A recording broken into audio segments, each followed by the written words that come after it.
Hey there, subscribe to my channel, and also press this bell icon so you never miss any new updates, cause whenever we upload new video you will get a notification on your phone.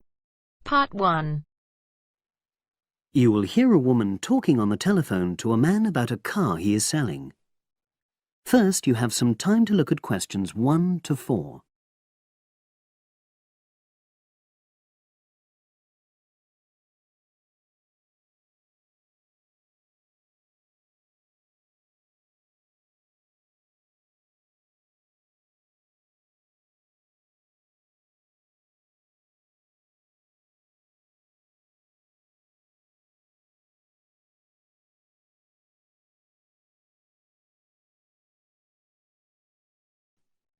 Now we shall begin. You should answer the questions as you listen, because you will not hear the recording a second time. Listen carefully and answer questions 1 to 4.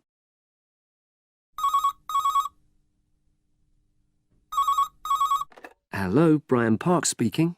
Oh, hello. I'm calling about the advert in the paper. For the car? Yes, the Mini you've got advertised for sale. Oh, yes. I just wanted to find out a bit more information. Of course. What would you like to know?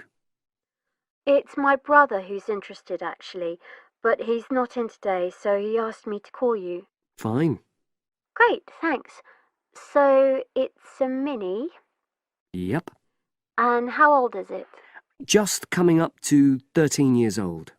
And I seem to remember from the ad that it's grey. That's it. Doesn't show the dirt.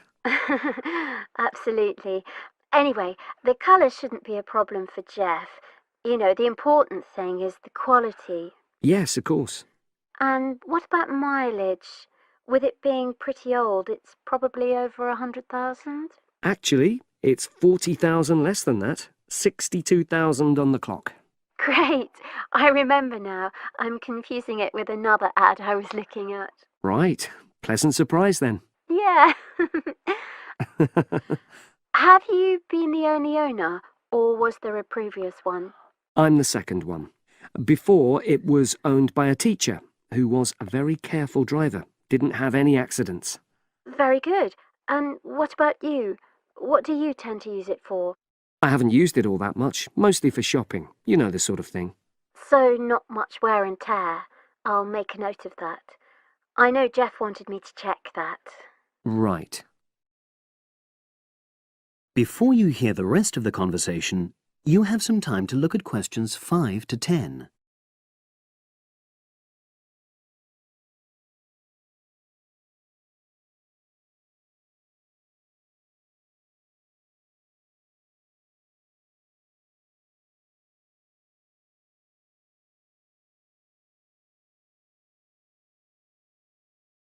Now listen and answer questions 5 to 10.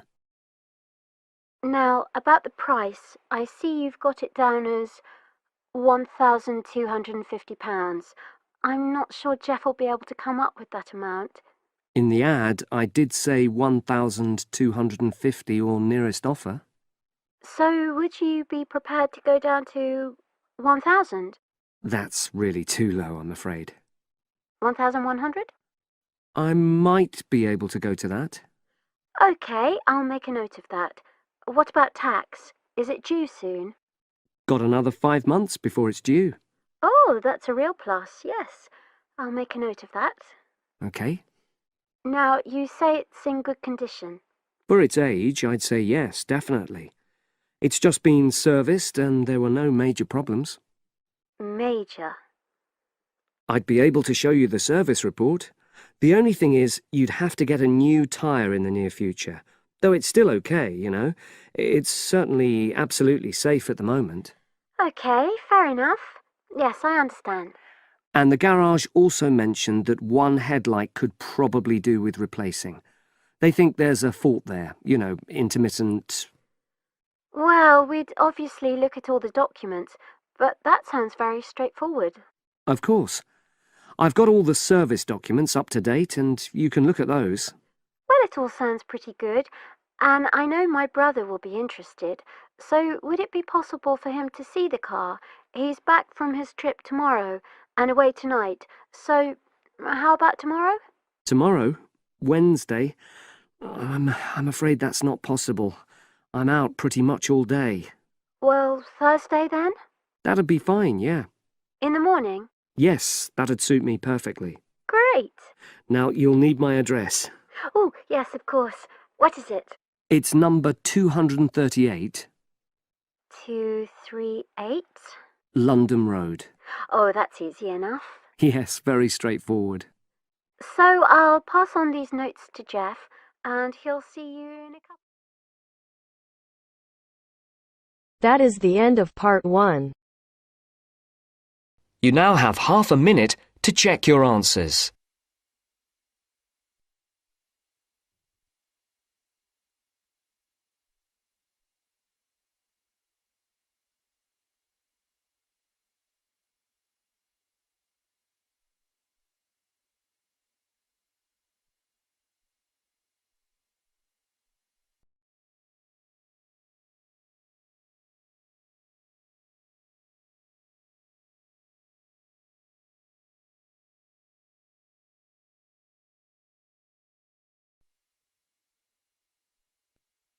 Now turns to part 2. Part 2. You'll hear a tutor and 2 students discussing modern European writers. First, you have some time to look at questions 11 to 16.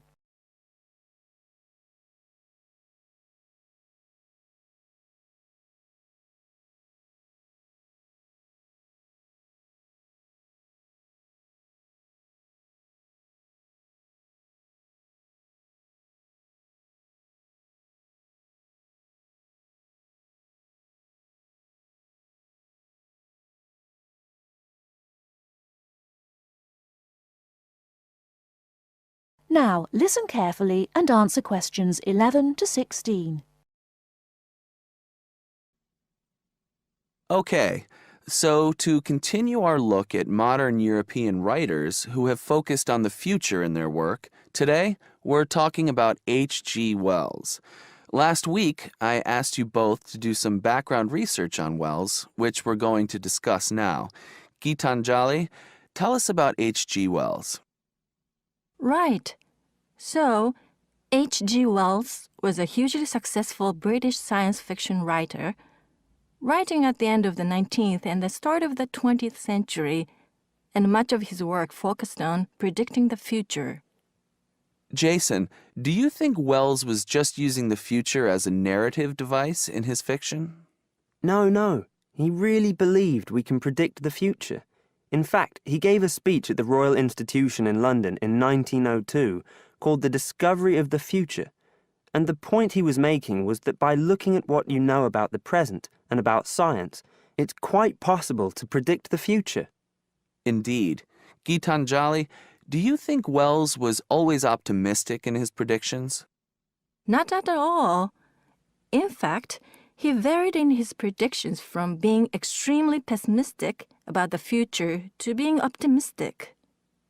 Interestingly, one theory I read links the attitude in Wells's work to his own health.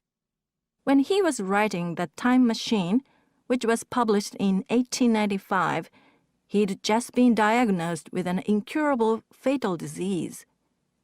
Not surprisingly, the book is very pessimistic, being about a dystopia in the future, a long time in the future, the year 802-701 in fact, where there are 2 races on Earth, the Morlocks and the Eloi, and the Morlocks actually eat the Eloi. I thought it was interesting, though, that it was H.G. Wells who actually came up with the phrase time machine. So despite being pessimistic, the work has had a lasting effect on our culture. Right. After The Time Machine, though, H.G. Wells didn't die, of course, and his recovery might be why he began to be a bit more optimistic about the future. So that brings us to his first utopia, Anticipations. Jason, tell us about that. Well, Anticipations, or to give it its full title, Anticipations of the Reaction of the Mechanical and Scientific Progress upon Human Life and Scientific Thought, was published in 1901 and was set in the New Republic of the year 2000. Some of the things Wells predicts are fairly close to our reality today, including 24-hour news, global telecommunications, and even a European Union. We'll come back to the accuracy of Wells's predictions a little later. Gitanjali, how was Wells's work received at the time? Well, although Wells was extremely successful, not everyone respected his work or his predictions. Another well-known science fiction writer, Jules Verne, viciously attacked him for works such as The First Man in the Moon, which Verne argued weren't rooted in scientific fact at all. That's right. Now, Wells wrote a number of other utopian visions of the future. Jason? Yes, in A Modern Utopia, published in 1905, his vision was of a world where there's no private property, where everyone has access to wonderful healthcare, and interestingly, where everyone's personal information is stored on cards in a central database outside Paris. Apart from the healthcare, I'm not sure everyone today would see that as a positive view of the future. Neither am I. And, on a similar note, Wells strongly believed in population control and in The Shape of Things to Come, which was published in 1933, he sees and supports a world where the population is kept at 2 billion. Once again, I'm not sure most people today would necessarily see that as a good thing. Before you hear the rest of the talk, you have some time to look at questions 17 to 20.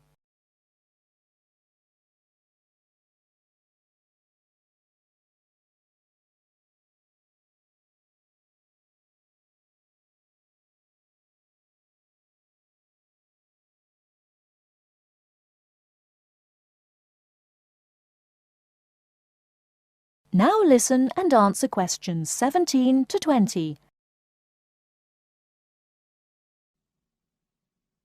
Gitanjali, in your research, did you come across anything about the world brain? Yes, I did. It's actually very interesting. Throughout the 1930s, Wells predicted and supported the setting up of a huge world encyclopedia. And towards the end of the decade, in 1938, he wrote a series of essays called World Brain. In these essays, he called for the world to make use of modern technology to create an enormous global encyclopedia so that all our knowledge is available to all people, not just an educated elite. Wells envisioned this as probably being on microfilm. He thought it would allow anyone, anywhere in the world, to look at any book or any document. He also thought it would be created by everyone, once again, not just by an elite. Yes, and as you can imagine, many people today say that the internet has basically fulfilled his prediction. Of course, it doesn't use microfilm, but essentially, it does meet all Wells's main requirements.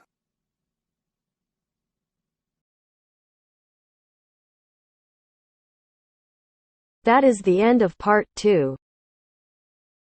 You now have half a minute to check your answers.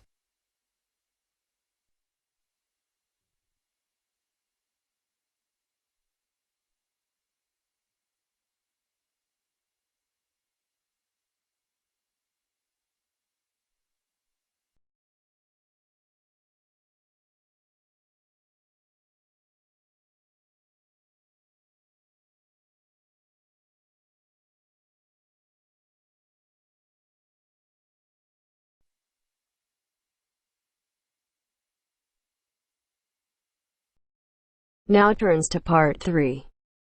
Part 3. You will hear two conversations. Are based on the following conversation. The answer should be appropriate to the content of this conversation. First, you have some time to look at questions 21 to 25.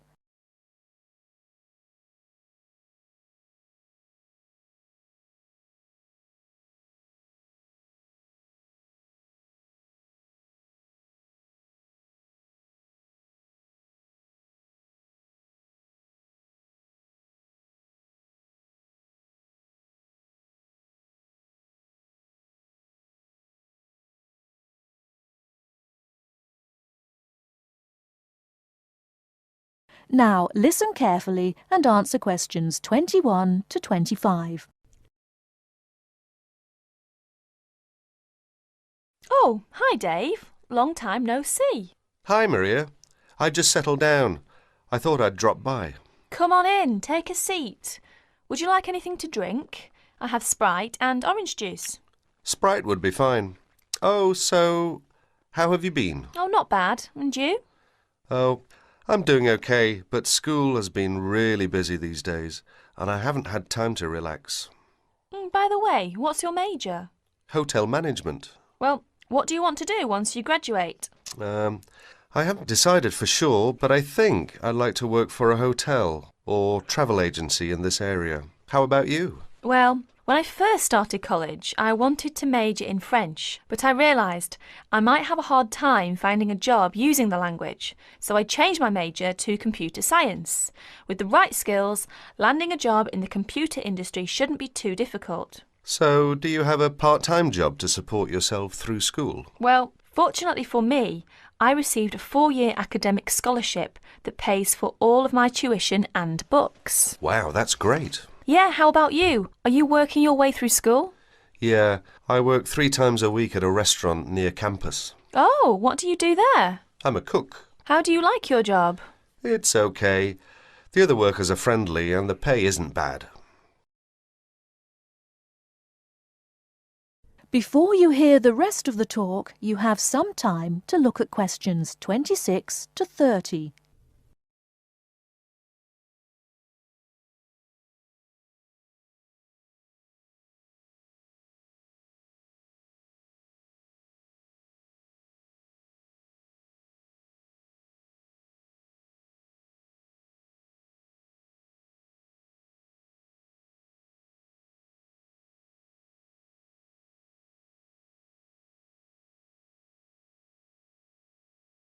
Now listen and answer questions 26 to 30.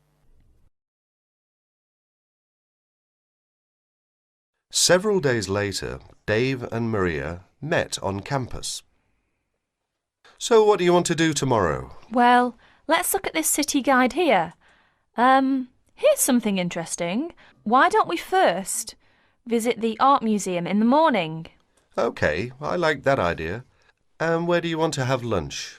How about going to an Indian restaurant? The guide recommends one downtown, a few blocks from the museum. Now that sounds great. After that, what do you think about visiting the zoo? Well, it says here that there are some very unique animals not found anywhere else. Well, to tell the truth, I'm not really interested in going there. Yeah, why don't we go shopping instead? There are supposed to be some really nice places to pick up souvenirs. No, I don't think that's a good idea. We only have a few traveller's checks left, and I only have $50 left in cash. No problem. We can use your credit card to pay for my clothes. Oh no, I remember the last time you used my credit card for your purchases. Oh well, let's take the subway down to the seashore and walk along the beach. Now that sounds like a wonderful plan. That is the end of part 3. You now have half a minute to check your answers.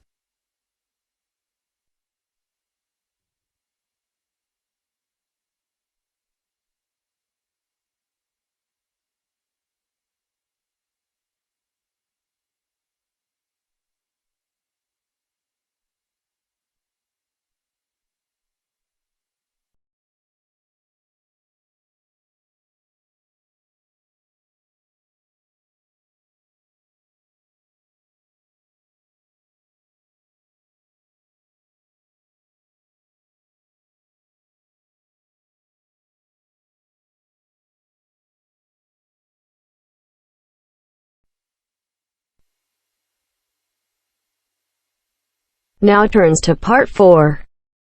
Part 4. Hear an extract from a talk given by a lecturer from Management Department of a university on the topic Job Satisfaction.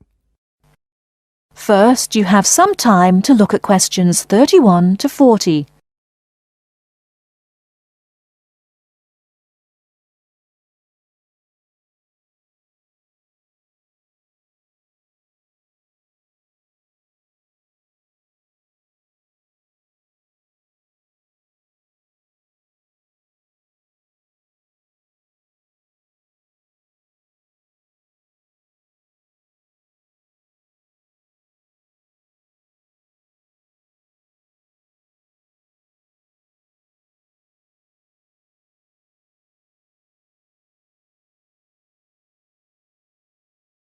Now listen carefully and answer questions 31 to 40.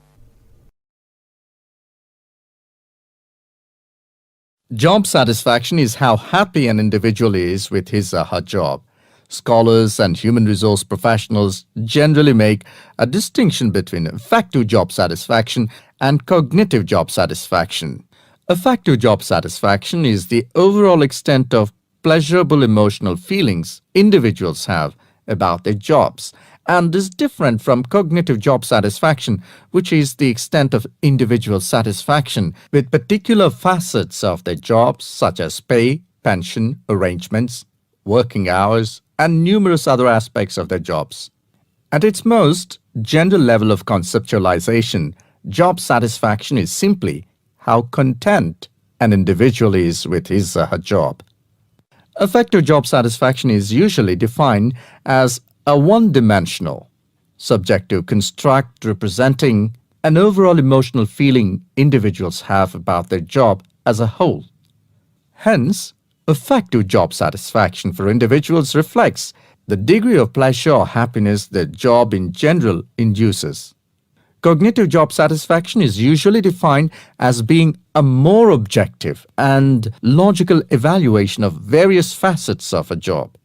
As such, cognitive job satisfaction can be one-dimensional if it comprises evaluation of just one aspect of a job, such as pay or maternity leave, or multidimensional if two or more facets of a job are simultaneously evaluated. Environmental factors. One of the most significant aspects of an individual's work in a modern organization concerns the management of communication demands that he or she encounters on the job. Demands can be characterized as a communication load. Individuals in an organization can experience communication overload and communication underload, which can affect their level of job satisfaction. Communication overload can occur when an individual receives loads of message in a short period of time, which can result in unprocessed information, or when an individual faces more complex messages that are more difficult to process. Due to this process, given an individual's style of work and motivation to complete a task, when more inputs exist than outputs, the individual perceives a condition of overload which can be positively or negatively related to job satisfaction. In comparison, communication underload can occur when messages or inputs are sent below the individual's ability to process them. According to the ideas of communication overload and underload, if an individual does not receive enough input on the job or is unsuccessful in processing these inputs, the individual is more likely to become dissatisfied, aggravated, and unhappy with their work that leads to a low level of job satisfaction. Superior subordinate communication. Superior subordinate communication is an important influence on job satisfaction in the workplace. The way in which subordinates perceive a superior's behavior can positively or negatively influence job satisfaction. Communication behavior such as facial expression, eye contact, vocal expression, and body movement is crucial to the superior-subordinate relationship. Nonverbal messages play a central role in interpersonal interactions with respect to impression formation, deception, attraction, social influence, and emotional bonding. Individuals who dislike and think negatively about their supervisor are less willing to communicate or have motivation to work, whereas individuals who like and think positively of their supervisor are more likely to communicate and are satisfied with their job and work environment. A supervisor who uses nonverbal immediacy, friendliness, and open communication lines is more likely to receive positive feedback and high job satisfaction from a subordinate. Strategic employee recognition. Employee recognition is not only about gifts and points. It's about changing the corporate culture in order to meet goals and initiatives, and most importantly, to connect employees to the company's core values and beliefs. Strategic employee recognition is seen as the most important program, not only to improve employee retention and motivation, but also to positively influence the financial situation. The vast majority of companies want to be innovative, coming up with new products, business models, and better ways of doing things. However, innovation is not so easy to achieve. A CEO cannot just order it and so it will be achieved. You have to carefully manage an organization so that over time, innovations will emerge. Individual factors. Mood and emotions form the effective element of job satisfaction. Moods tend to be long-lasting, but often weaker states of uncertain origins, while emotions are often more intense, short-lived, and have a clear object or cause. Positive and negative emotions were also found to be significantly related to overall job satisfaction. It was found that suppression of unpleasant emotions decreases job satisfaction, and the amplification of pleasant emotions increases job satisfaction. There are two personality factors related to job satisfaction: alienation and locus of control. Employees who have an internal locus of control and feel less alienated are more likely to experience job satisfaction, job involvement, and organizational commitment. The characteristics like high self-esteem, self-efficacy, and low neuroticism are also related to job satisfaction.